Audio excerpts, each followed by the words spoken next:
வணக்கம். இன்னைக்கு gold, silver, crude oil and DX உடைய டெக்னிக்கல் அனாலிசிஸ் பார்க்கலாம். ப்ளஸ் நேத்து ஃபெட் உடைய மெம்பர்ஸ் கான்ஃபரன்ஸ் பிரஸ் கான்ஃபரன்ஸில் சில ஹைலைட் பாயிண்ட்ஸ் சொல்கிறோன்னு சொல்லியிருந்தோம். அதை பற்றியும் நம்ம இங்கே பார்க்கலாம்.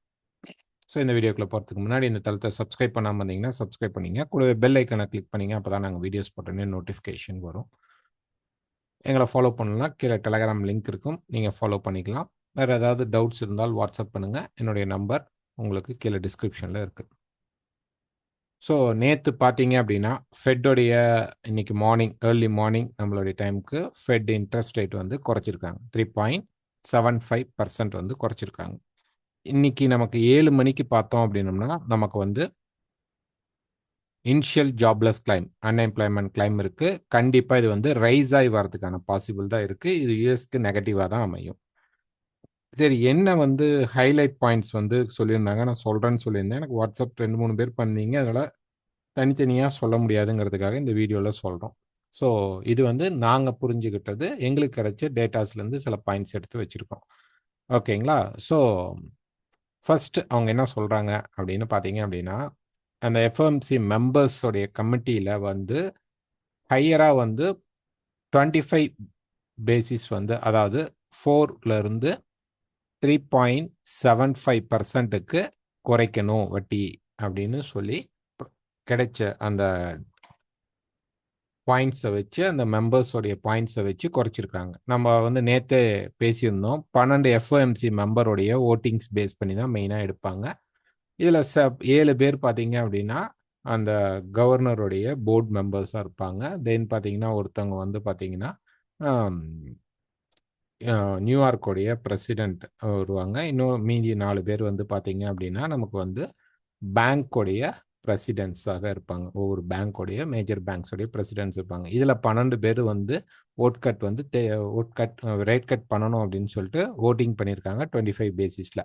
இதில் பார்த்தீங்க அப்படின்னா 7 பேர், அதாவது 9 பேர் கண்டிப்பாக நமக்கு 20.25% ரேட் கட் பண்ணணும்னு சொல்லியிருக்காங்க. இதில் ஒருத்தர் நோ ரேட் கட், எனக்கு ரேட் கட் அப்படிங்கிறது 2 பேர் ரேட் கட் வேண்டாம், நோ ரேட் கட் அப்படின்னு சொல்லியிருக்காங்க. ஒருத்தர் 0.5% ரேட் கட் பண்ணணுங்கிறதையும் அங்கே ஓட் பண்ணியிருக்கிறாங்க.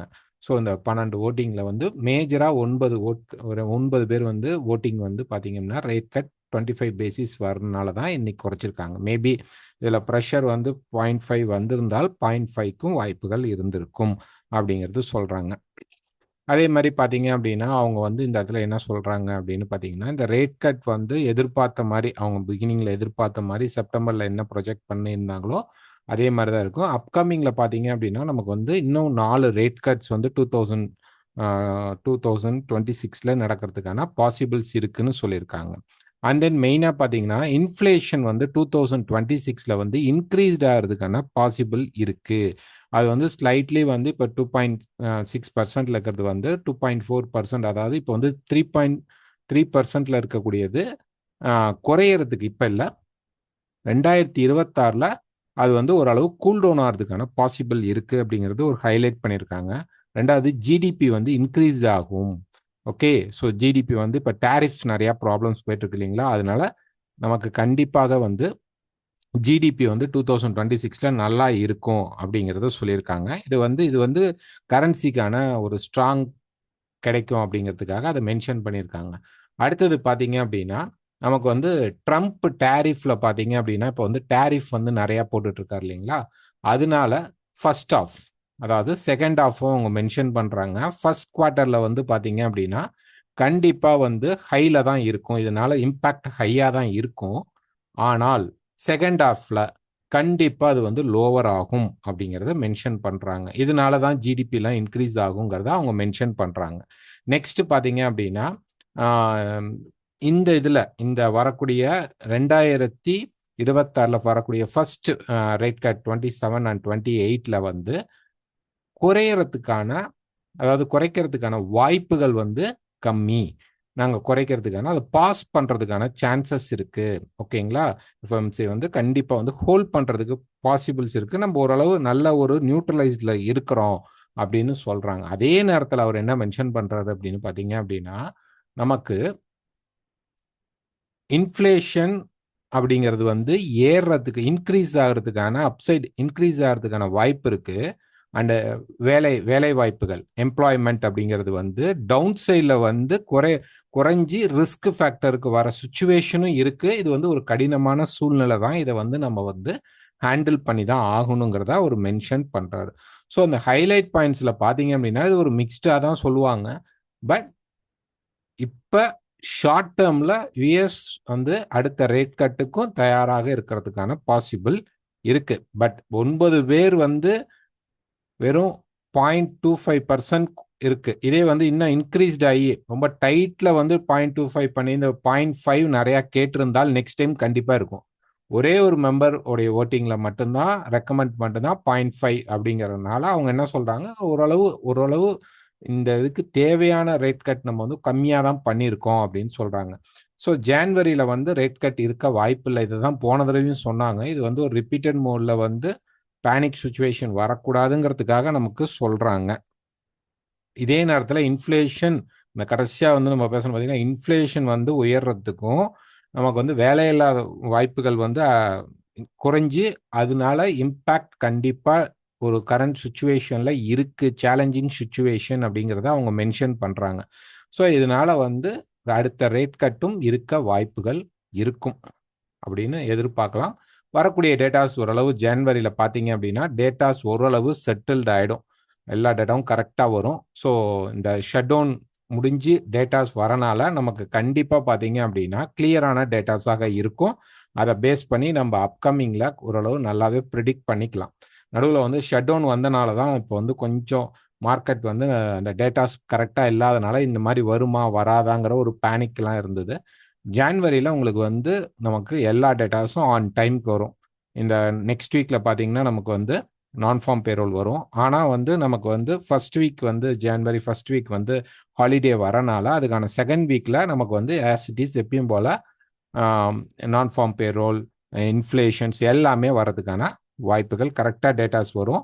ஸோ இந்த 1 மந்த் பிளாக் ஆன டேட்டாஸ்லாம் இப்போ வந்து மிக்ஸ்டு டேட்டாஸாக ரிலீஸ் பண்ணுறதுனால தான் டேட்டா பேஸ் பண்ணி இப்போ அவாய்ட் பண்ணிக்கோங்க.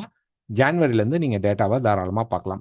ஸோ நேற்று என்ன நடந்தது, அவங்க குறைச்சதுக்கு அப்புறம் மார்க்கெட் வந்து ட்ராப் ஆகிடுக்கு. ஸோ செல் சைடு தான் எதிர்பார்த்துருந்தோம்.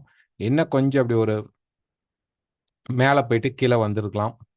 பட் ப்ரைஸ் வந்து ஸ்ட்ரைட் ஃபார்வர்டாக நல்லாவே கீழே வந்திருக்கு. ஸோ அதோடைய நெகட்டிவ் கொடுத்துருச்சு மார்க்கெட்டில். ஸோ டாலர் இண்டெக்ஸ் நெக்ஸ்ட் என்ன அப்படின்னா நமக்கு 98.5 அல்லது 98க்கு கீழேயோ போயிருந்தால் வரக்கூடிய ரீட்ரேஸ்மெண்ட்டில் தாராளமாக லாங்காக நம்ம செல் சைடு போகலாம். பட் ஸ்டில் நமக்கு வந்து சான்சஸ் இருக்குது. மார்க்கெட் வந்து எப்போ இந்த லெவல்ஸை வந்து நல்லா பிரேக் பண்ணி நிற்கிறானோ, ஒரு டே ஃப்ரேமில் நல்லா பிரேக் பண்ணி ஹோல்ட் ஆகி நின்றுச்சு அப்படின்னா நமக்கு கண்டிப்பாக மார்க்கெட் வந்து டவுன் சைடு வரதுக்கான பாசிபிள் இருக்குது. ஆல்ரெடி நம்ம வந்து சொல்லியிருந்தோம், மார்க்கெட் பார்த்தீங்க அப்படின்னா இந்த பர்டிகுலர் ஹை அண்ட் லோ இந்த ரேஞ்சஸ்குள்ளே தான் நம்ம இருக்கிறோம். ரைட்டுங்களா? இந்த ரேஞ்சஸ்குள்ளே தான் நம்ம இருக்கிறோம். இப்போ ரெசிஸ்டன்ஸில் இருக்கிறனால மார்க்கெட் வந்து இப்படி கீழே வரதுக்கான பாசிபிள்ஸ் தான் அதிகமாக இருக்கும்.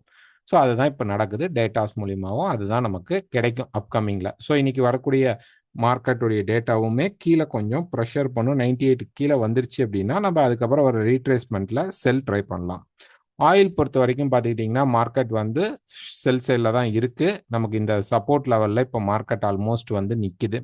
பட் இதை பிரேக் பண்ணி மார்க்கெட் கீழே போகுமான சான்சஸ் வந்து ஹையராக இருக்கும். ஏன் அப்படின்னா இந்த இடத்துல நமக்கு ஆல்ரெடி பார்த்தீங்கன்னா ஒரு மல்டிபிள் சப்போர்ட் லெவல் இருந்தனால மார்க்கெட்டை வந்து இங்கே வந்து கீழே விழுகாமல் கொஞ்சம் ரைஸ் ஆச்சு. நம்ம எதிர்பார்த்து இந்த பாயிண்ட் என்ன அப்படின்னா இங்கேருந்து இப்படி வந்த மார்க்கெட் இப்படி லைட்டாக மேலே போயிட்டு கீழே வரணும். இதான் லாங் வியூ. பட் அவன் டவுன் சைட்லேயே இருக்கிறான். இந்த டவுன் சைட்லேருந்து மார்க்கெட் வந்து இன்னும் அப் சைடுக்கு திரும்பவே இல்லை. அதனால் எனி செல் செட்டப் அப்படிங்கிறது நீங்கள் செல் தான் ஃபோக்கஸ் பண்ணணும். நம்ம எதிர்பார்த்துருந்த நேற்று லைவ்ல எதிர்பார்த்திருந்த பாயிண்ட் என்ன அப்படின்னா மார்க்கெட் கொஞ்சம் இங்கிருந்து வரும்பொழுது கொஞ்சம் அப்படி மேலே போயிட்டு தென் கீழே வரும் அப்படின்னு எதிர்பார்த்தோம். பட் ப்ரைஸ் வந்து இங்கிருந்தே ட்ராப் ஆக ஆரம்பிச்சிச்சு. இன்னைக்கு மார்னிங்லேருந்து பார்த்தீங்கன்னா நல்லா மார்க்கெட் கீழே ட்ராப் ஆகி வந்துட்டு இருக்கு. ஸோ ஸ்டாப் லாஸ் யூஸ் பண்ணிக்கோங்க. பை செட்டப் அப்படிங்கிறது ஆயிலில் இப்போ இல்லை. நெக்ஸ்ட் சில்வர் பார்த்தீங்க அப்படின்னா நேற்று வந்து நல்லாவே மார்க்கெட் பூம் ஆகி மேலே போயிட்டு இருக்கு. இது ஆல்மோஸ்ட் பார்த்தீங்க அப்படின்னா ஒரு எண்டிங் ஸ்ட்ரக்சராக நமக்கு அமையலாம். ஓகேங்களா? ஸோ இன்னும் கொஞ்சம் அப்படி மேலே போயிட்டு பிரேக் அவுட் கிடைத்தால் 60க்கு கீழே மார்க்கெட் உடைக்கும் போது ஒரு ஷார்ட் டேர்ம் கரெக்ஷன் மூவ்க்குள்ள நம்ம வரதுக்கான பாசிபிள் இருக்கு, அல்லது ஒரு சின்னதாக ஒரு ட்ராப் வந்து கரெக்டாகி இந்த மாதிரி ஒரு ட்ராப் வரதுக்கும் வாய்ப்புகள் இருக்கும். ஸோ சில்வர் வந்து பேனிக் பையிங்கில் நிறையா வந்து பையிங் நடந்துட்டு தான் இருக்கு. பட் இப்போ நமக்கு 60க்கு கீழே மார்க்கெட் வந்து பிரேக் பண்ணினால், ஓகே, நல்லா பிரேக் பண்ணுச்சு அப்படின்னா நமக்கு வந்து மார்க்கெட் வந்து ஒரு கரெக்ஷன் ஸ்ட்ரக்சருக்குள்ள வரதுக்கு வாய்ப்பு இருக்கு. ஆனால் இன்னும் அது வரல. இப்போ வரைக்கும் பை ஸ்ட்ரக்சரில் தான் இருக்கு. 60க்கு கீழே தான் நமக்கு கிடைக்கும். ஓகே, ட்ரெண்டிங் ஃபேஸில் தான் மார்க்கெட் இருக்குது. Next gold. ஸோ கோல்டு பொறுத்த வரைக்கும் பார்த்தீங்க அப்படின்னா நம்ம சொன்ன அந்த ரேஞ்சை மார்க்கெட் தாண்டலை. ஓகே, ஸ்டில் மார்க்கெட் வந்து அந்த ரேஞ்சஸ்குள்ளே தான் இருக்குது. இன்னும் கொஞ்சம் நம்ம வந்து கொஞ்சம் லாங்காக பார்த்தோம் அப்படின்னம்னா இது எப்படி இருக்குது அப்படின்னா, சேம் இங்கேருந்து பார்த்தீங்கன்னா இந்த சப்போர்ட் லெவலில் ப்ரைஸ் நிற்குது. அண்ட் இந்த ஹை அப்படிங்கிறது பார்த்தீங்க அப்படின்னா நமக்கு இன்னமும் ஒரு கொஞ்சம் ட்ரையாங்கிள் அப்படிங்கும்போது நமக்கு வந்து நல்லா ஒரு மார்க்கெட் பார்த்தீங்கன்னா நல்லாவே ஸ்லோப் கீழே டவுன் சைடு இருக்கும். பட் ஆனால் இது ஆல்மோஸ்ட் இப்படி தான் இருக்குது. பட் ஆனால் எந்த ஹைஸுமே நமக்கு பிரேக் ஆகலை அப்படிங்கிறது நமக்கு ஒரு மார்க்கெட் இன்னும் செல்லிங் ப்ரெஷரில் தான் இருக்குது அப்படிங்கிறது தெரியும். கண்டிப்பாக கீழே பிரேக் பண்ணால் நம்ம 120 பக்கமாக வரும் பொழுது 130 120ல் பை எடுத்தோம் அப்படின்னோம்னா இன்னொரு ஒன் மோர் ஹையர் புஷ் இருக்கும். டேட்டா வந்ததுக்கு அப்புறம் என்ன நடந்துச்சு அப்படின்னு ஆன் ஸ்பாட்டில் பார்த்தீங்க அப்படின்னா நமக்கு வந்து டேட்டா 12:30 மணிக்கு அவங்க ரிலீஸ் பண்ண உடனே மேலே போயிட்டு கீழே வந்துட்டு, ஓகே, நேற்று வந்த 87 லெவலை பிரேக் பண்ணி கொஞ்சம் கீழே வந்துட்டு திருப்பி மேலே போயிடுச்சு. அண்ட் தென் இப்போ பார்த்தீங்கன்னா திருப்பி மார்க்கெட் கீழே வந்துட்டுருக்கு. ஸோ அதான் நேற்று 2 சைடு மாற்றி அவங்க கொடுக்கக்கூடிய நியூஸ் பேஸ் பண்ணி மார்க்கெட் விளையாடும். என்ன ஆச்சு அப்படின்னா மேலே போன மார்க்கெட் டக்குன்னு கீழே வந்துடுச்சு. ஸோ டபுள் சைடு அடிச்சுட்டு அப்புறமேட்டு அவங்க ப்ரெஸ் கான்ஃபரன்ஸில் கொடுத்ததுக்கப்புறம் மேலே போன மார்க்கெட் நிற்க முடியல, திருப்பி செட்டில்டாக கீழே வருது. டாலர் இண்டெக்ஸும் கீழே வரும்போது கோல்டும் கீழே வருமா அப்படின்னா இப்போ இருக்கிற சுச்சுவேஷனுக்கு அது சாத்தியம்தான், வாய்ப்புகள் உண்டு. ஸோ இன்னும் அந்த ரேஞ்சுக்குள்ளே தான் நம்ம இருக்கிறோம். இதுக்குள்ளே ஷார்ட்டாக ட்ரேட் பண்ணணும் அப்படிங்கிறவங்க நீங்கள் ட்ரேட் பண்ணிங்க. இங்கே எங்களுக்கு இப்போ இன்னைக்கு லெவல்ஸ் கிடையாது.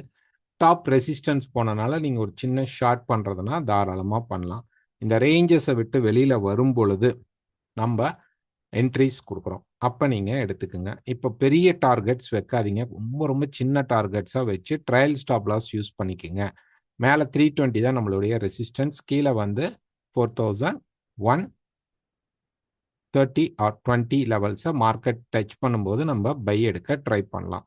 ஓகேங்களா? ஸோ இந்த ரேஞ்சுக்குள்ளே இன்னும் ஒரு ப்ராப்பரான செல்லோ பையோ நமக்கு கிடைக்கல. ஒரு நல்ல கரெக்ஷன் மோடில் மார்க்கெட் இருக்குது. நேற்று வந்த நியூஸ்க்காவது மார்க்கெட் பிரேக் அவுட் பண்ணியிருக்கணும். அதாவது ஒரு பக்கம் ஷேடோஸ் போயிட்டு இருந்தால் கூட நம்ம வந்து ட்ரேட் பண்ணலாம். ஸோ இது வந்து ரொம்ப ரேஞ்சியாக இருக்குது. ஸ்டாப் லாஸ் இல்லாமல் தயவு செய்து ட்ரேட் பண்ணாதீங்க. இன்றைக்கி வீடியோ கொடுத்ததுக்கான மெயின் ரீசனே அந்த ஹைலைட் என்ன அப்படின்னு தெரியாமல் ஒரு கன்ஃபியூஷனில் இருப்பீங்க அப்படிங்கிறதுக்காக தான் இந்த வீடியோ கொடுத்துருக்கோம். இந்த வீடியோ பிடிச்சிருந்தால் மறக்காமல் லைக் பண்ணுங்கள், ஷேர் பண்ணுங்கள், கமெண்ட் பண்ணுங்கள். நல்ல ஒரு டெக்னிக்கல் அடுத்ததில் நமக்கு கிடைக்கும்போது அந்த அப்டேட்டோட உங்களை சந்திக்கிறேன். தேங்க்யூ.